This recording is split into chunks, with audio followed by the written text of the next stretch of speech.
How many of you think or wish really that the A in AI standard for automation? Like I tell a lot of people these days, I really thought at this particular moment we'd have more universal tools, acceptance, products that actually automated some of our daily functions and some of our stuff. And don't get me wrong, it is there. But I'm going to tell you, to be honest, right now, I wouldn't focus on the automation, especially if you're new with AI. And the problem with that is much like what we do here is if we don't have those roads mapped out for us, that automation becomes quite literally pointless. But you want to make sure that when you're doing this, you can actually automate the activity. You want to make sure all the defined outlines are in place, which really means I need you to have a better understanding of what AI can do for you today and really identify that goal, that path, that endpoint that we need to have in place there. So what you're starting to see some people do, and I'm starting to see some fail points in here, is automating some of the more simpler processes. Also,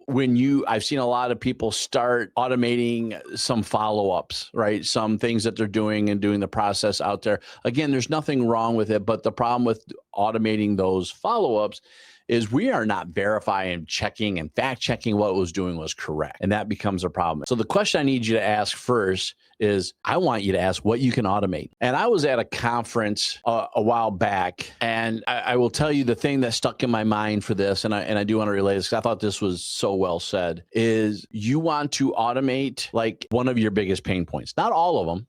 Well, maybe you can get them into, instead of going to an FAQ page, maybe it's a chat box, which is the example I was going to give you that I love, that you can come in there and do that. And AI can remove a lot of those pressure points. But if you do not take those steps ahead of time, it's going to really mess you up.